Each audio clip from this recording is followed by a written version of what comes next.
betul. Nah, supaya kita tidak FOMO itu ada beberapa cara. Salah satunya dengan kita tidak membuka OLT tersebut. Cara pertama supaya kita tidak memiliki keinginan untuk melihat harga itu gitu loh. Iya. Cara yang kedua, kita bisa misalnya kita tetap trading gitu loh, tapi kita tidak perlu melihat kayak grup-grup yang sering mention emiten-emiten yang sering hore-hore gitu loh. Iya. Kita buka OLT, kita melihat, pantau sendiri chartnya, pantau sendiri teknikalnya, atau mungkin ada panduan dari grup, misalnya contoh kayak ada tabel lah, atau ada list lah, dan sebagainya. Kita patokan itu, kalau misalnya udah jebol ya jebol gitu loh. Nah, supaya kita tidak FOMO itu seperti apa? Kok ini boleh masuk nggak? Kok ini boleh masuk nggak? Sebenarnya dari 700 saham, kenapa lu harus masuk saham itu gitu loh? Mention, kamu pertanyakan pada diri kamu sendiri. Misalnya contoh, oh ada saham ABCD, oh dia udah naik nih, sedangkan yang kita pegang EFGH misalnya. Nah, kita pegang EFGH stagnan, tapi kita ya orang teman-teman yang pegang ABCD ini naik gitu loh. Kemudian kita EFGH ini kita buang, kita masuk ke sini, padahal ternyata dia pucuk gitu loh. Nah, kita tidak pernah tahu ini pucuk sebelum dia bikin lower low kan. Tapi ternyata kita hantam dulu di sini. Nah, itu udah salah sebenarnya. Jadi contoh, ketika kita memiliki satu pemikiran, gue boleh masuk nggak kok? Itu udah FOMO. Ketika pemikiran, oh gue boleh masuk nggak? Itu udah salah. Itu lu harus ingat. Ketika gue boleh masuk nggak? Gue masuk di berapa ya kok? Ini masih aman nggak? Masih oke nggak? Pertanyaan-pertanyaan itu sebenarnya yang dari otak kecil kita yang sebenarnya mengelabui kita sendiri. Gitu loh. Jadi belum tentu apa yang kita pikirkan itu benar. Makanya perlu dengan analisa yang lebih lengkap. Begitu. Oke. Itu sih salah satu beberapa tipsnya gitu. Berarti yang penting pede aja gitu ya, apalagi kalau udah analisa sendiri, ya udah pede aja itu bener dan gak usah ikut-ikutan orang. Bisa Betul. aja itu pegang dari harga bawah. Iya, beberapa sering malah saya lihat analisa teman-teman yang ada di grup malah jauh lebih bagus dari analisa saya. Mereka bisa dapat di harga lebih bawah gitu loh, tapi mereka tidak eksekusi. Percuma, lu ada trading plan tapi lu nggak ada eksekusi, ya percuma gitu loh. Iya. Jadi pentingnya itu harus pede juga ya kita di market. Betul. Intinya ketika misalnya lu muncul keraguan, salah satu contoh psikologi market adalah ketika gua kasih, misalnya kita memiliki trading plan atau lu denger trading plan dari seseorang, lu ragu nih, ini oke nggak ya? Lu udah nggak boleh masuk.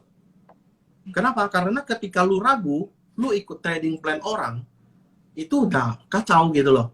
Karena lu sendiri, lu tidak yakin dengan barang yang akan, contoh deh misalnya, ini contoh kayak vitamin nih, vitamin ya.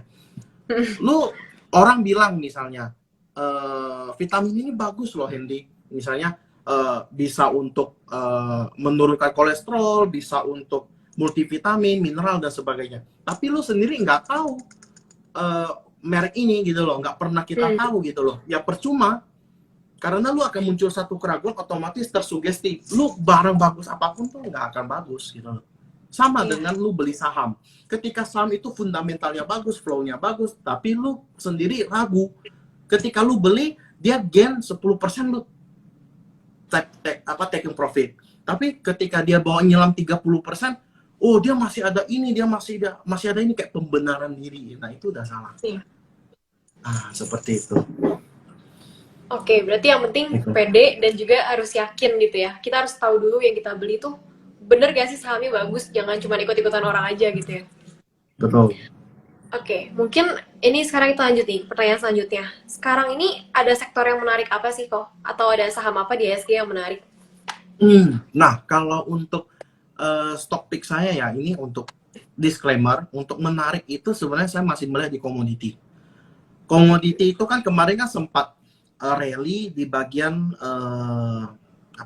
call ya, call-callan, habis itu lagi koreksi. Nah, sebenarnya call itu masih menarik menurut saya. Cuman yang lagi ada flow ini itu di nikel proxy. Contoh kayak Inco tadi udah naik 7%-an. Kemudian Antam, Tins itu biasanya ngekor gitu loh. Nah, cuman disclaimer ya, teman-teman perhatikan chart lagi.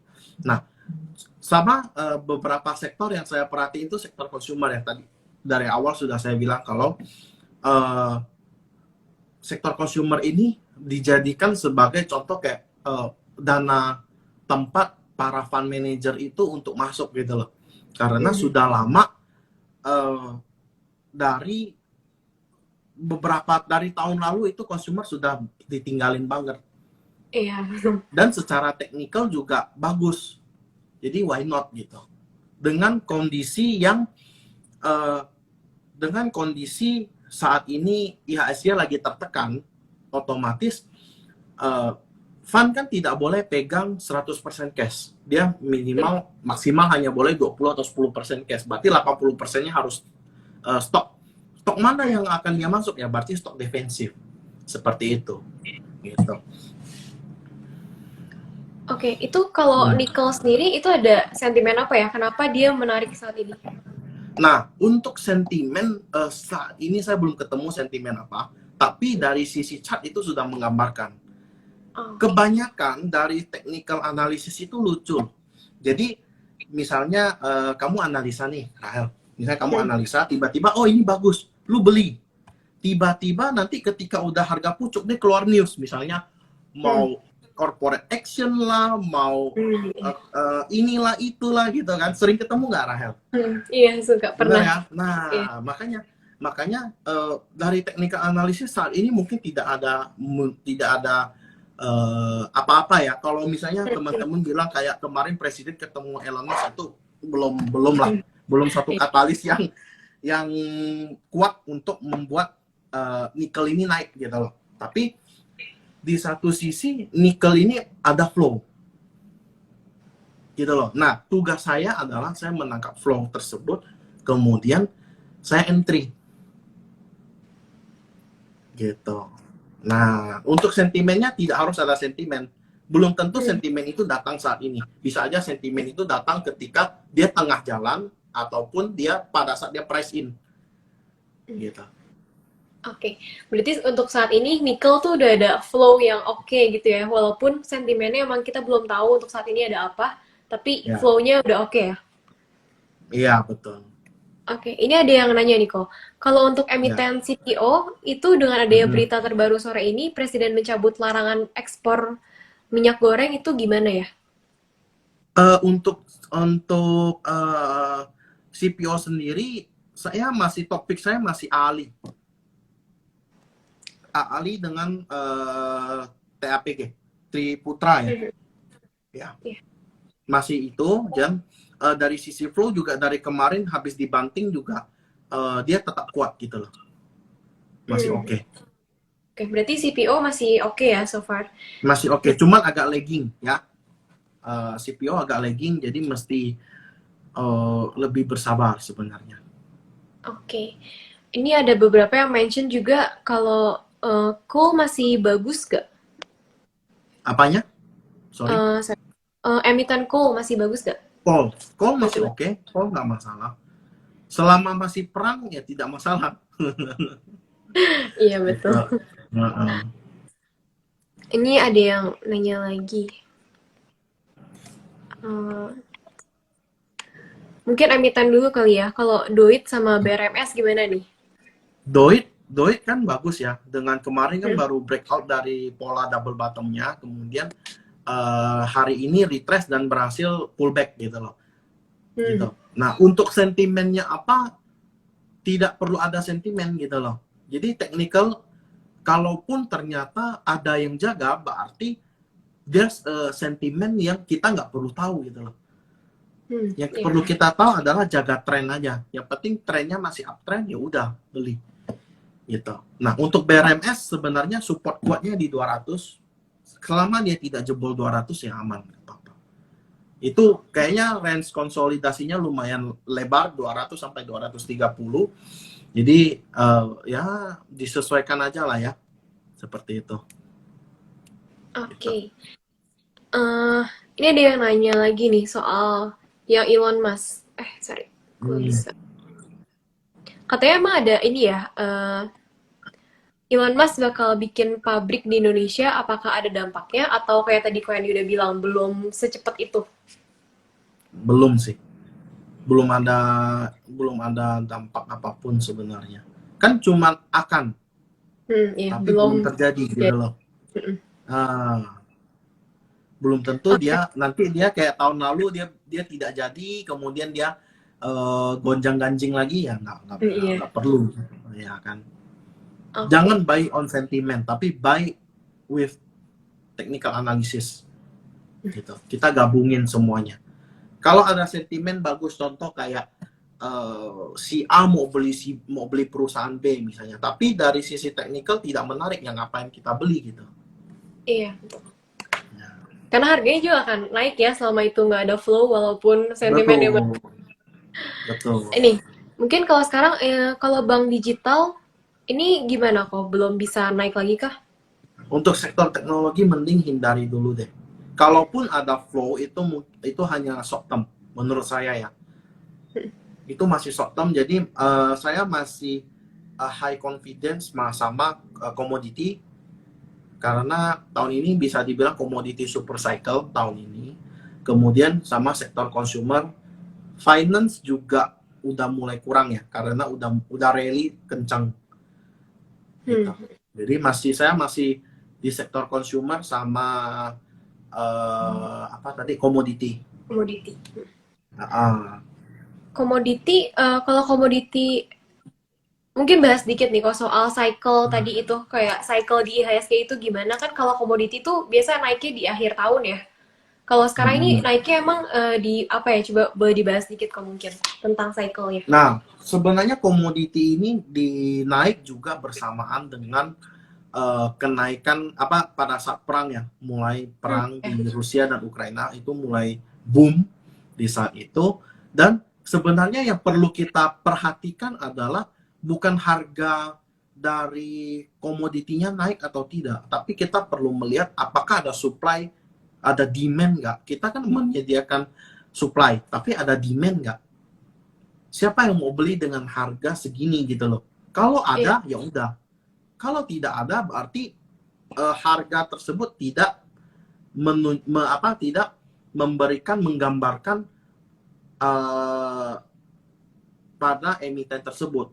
Contoh harganya call naik sampai $1.000 misalnya, tapi ternyata tidak ada yang mau beli, yang ngapain?